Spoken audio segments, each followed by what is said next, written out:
आज की इस वीडियो में मैं आपको सुनाने जा रही हूँ श्री दुर्गा कवच का हिंदी पाठ। कहा जाता है कि संसार में जितने भी कवच पाठ हैं, उन सभी में श्री दुर्गा कवच पाठ सबसे उत्तम होता है और माँ दुर्गा का ये कवच संसार के सभी 18 पुराणों में सबसे अधिक शक्तिशाली कवच माना जाता है। कहा जाता है जो भी भक्त श्रद्धा के साथ इस कवच का पाठ कर लेता है, फिर उसे कभी किसी प्रकार का कोई भय नहीं रहता। मार्कंडेय ऋषि के अनुसार श्री दुर्गा कवच का पाठ स्नान करके किसी आसन पर बैठकर पूर्व दिशा की ओर मुंह करके ही करना चाहिए। इस पाठ को जो भी व्यक्ति नवरात्रि के दिनों में नियमित रूप से करता है, माँ दुर्गा उनकी हर प्रकार से रक्षा करती है। आइए सुनते हैं श्री दुर्गा कवच पाठ। महर्षि मार्कंडेय जी बोले, हे पितामह, संसार में जो गुप्त हो और जो मनुष्यों की सब प्रकार से रक्षा करता हो और जो आपने किसी को आज तक बताया ना हो, वह कवच मुझे बतलाइए। तब श्री ब्रह्मा जी कहने लगे, अत्यंत गुप्त और सब प्राणियों की भलाई करने वाला कवच मुझसे सुनो। प्रथम शैलपुत्री, दूसरी ब्रह्मचारिणी, तीसरी चंद्रघंटा, चौथी कूष्मांडा, पांचवी स्कंदमाता, छठी कात्यायनी, सातवीं कालरात्रि, आठवीं महागौरी तथा नवी सिद्धिदात्री, यह देवी की 9 मूर्तियां हैं और यही नवदुर्गा कहलाती हैं। आग में जलता हुआ, रण में शत्रु से घिरा हुआ, विषम संकट में फंसा हुआ मनुष्य अगर दुर्गा के नाम स्मरण करे तो उसको कभी भी हानि नहीं होती। रण में उसके लिए कोई भी आपत्ति नहीं होती और न उसे किसी भी प्रकार का दुख या डर ही होता है। हे देवी, जिसने श्रद्धा पूर्वक तुम्हारा स्मरण किया है उसकी वृद्धि होती है और जो तुम्हारा चिंतन करते हैं उनकी तुम निसंदेह रक्षा करने वाली हो। चामुंडा प्रेत पर, वाराही भैंसे पर, रौद्री हाथी पर, वैष्णवी गरुड़ पर अपना आसन जमाती हैं, माहेश्वरी बैल पर, कौमारी मोर पर और हाथ में कमल लिए विष्णु प्रिया लक्ष्मी जी कमल के आसन पर विराजती हैं। बैल पर बैठी हुई ईश्वरी देवी ने श्वेत रूप धारण कर रखा है और सब प्रकार के आभूषणों से विभूषित ब्राह्मी देवी हंस पर बैठती हैं। और इस प्रकार यह सब देवियां सब प्रकार के योगों से युक्त और अनेक प्रकार के रत्न धारण किए हुए हैं। भक्तों की रक्षा के लिए संपूर्ण देवियां रथ में बैठी तथा क्रोध में भरी हुई दिखाई देती हैं तथा शंख, चक्र, गदा, शक्ति, हल और मूसल, खेटक और तोमर, परशु तथा पाश, भाला और त्रिशूल एवं उत्तम शारंग आदि शस्त्रों को दैत्यों के नाश के लिए और भक्तों की रक्षा करने के लिए और देवताओं के कल्याण के लिए धारण किए हुए हैं। हे महारौद्रे, अत्यंत घोर पराक्रम, महान बल और महान उत्साह वाली देवी, तुमको मैं नमस्कार करता हूँ।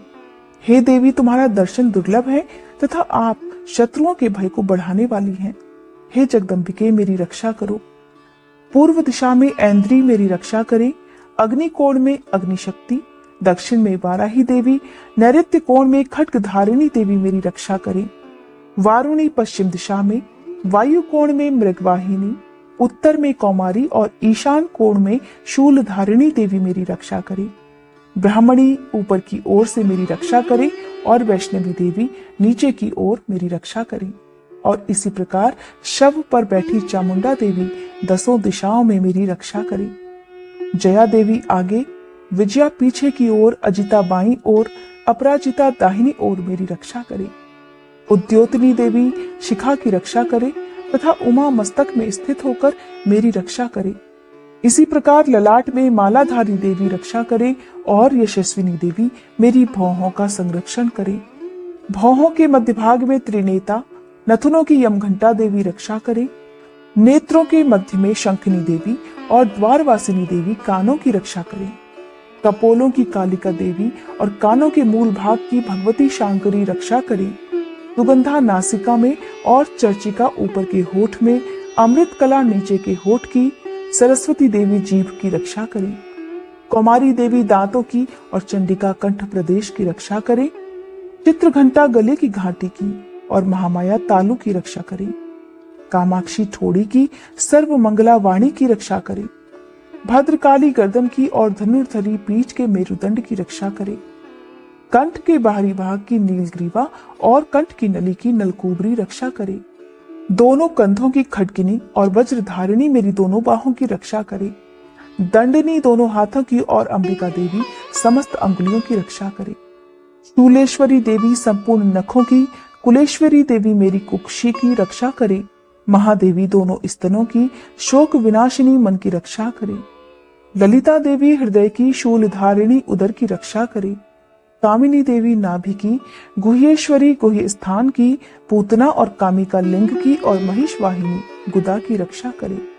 संपूर्ण इच्छाओं को पूर्ण करने वाली महाबला देवी दोनों जंघाओं की रक्षा करे।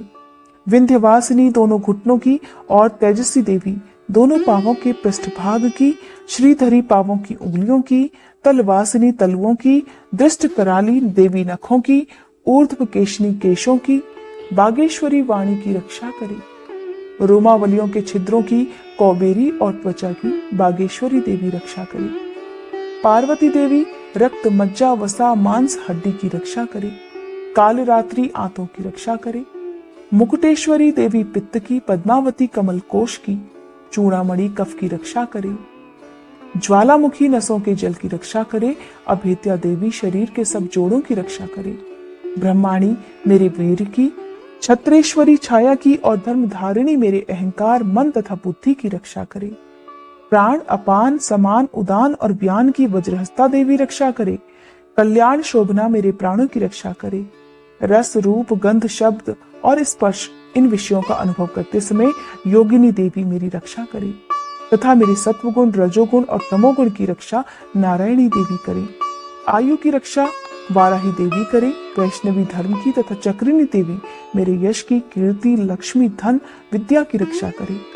इंद्राणी मेरे शरीर की रक्षा करे और हे चंडिके आप मेरे पशुओं की रक्षा करिए।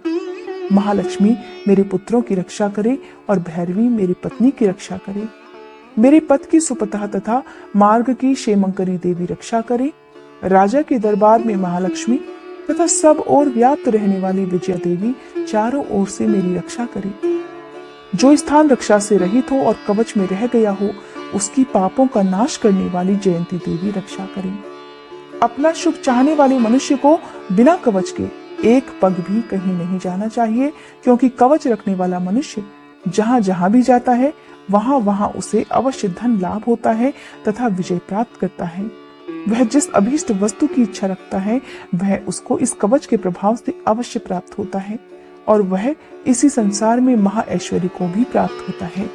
इस प्रकार कवचधारी मनुष्य निर्भय होता है और वह तीनों लोकों में माननीय होता है। देवी का यह कवच देवताओं के लिए भी कठिन है। जो नित्य प्रति नियम पूर्वक तीनों संध्याओं को श्रद्धा के साथ इसका पठन पाठन करता है उसे देव शक्ति प्राप्त होती है।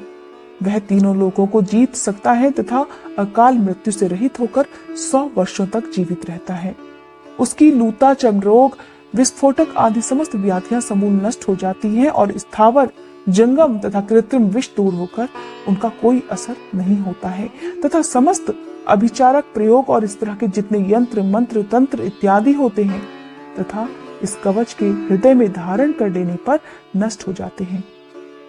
इसके अतिरिक्त पृथ्वी पर विचरने वाले भूचर नवचर जलचर प्राणी, उपदेश मात्र से सिद्ध होने वाले निम्न कोटि के देवता, जन्म के साथ प्रकट होने वाले देवता, कुल देवता, कंठमाला आदि डाकिनी शाकिनी, अंतरिक्ष में विचरने वाली अत्यंत बलवती भयानक डाकिनियां, ग्रह भूत यक्ष गंधर्व राक्षस, ब्रह्म राक्षस वैताल कूष्मांड और भैरव आदि अनिष्ट कारक देवता भी उस मनुष्य को जिसने कि अपने हृदय में यह कवच धारण किया हुआ है देखते ही भाग जाते हैं।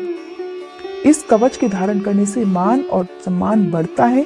जो मनुष्य इस कवच का पाठ करके उसके पश्चात सप्तशती चंडिका पाठ करता है उसका यश जगत में फैलता है और जब तक वन पर्वत और कानन आदि इस भूमंडल पर स्थित हैं तब तक यहाँ पुत्र पौत्र आदि संतान परंपरा बनी रहती है और फिर मृत्यु होने पर ऐसा मनुष्य परम पद को प्राप्त होता है जो देवताओं के लिए भी कठिन है और अंत में सुंदर रूप को धारण करके भगवान शंकर के साथ आनंद करता हुआ परम मोक्ष को प्राप्त होता है।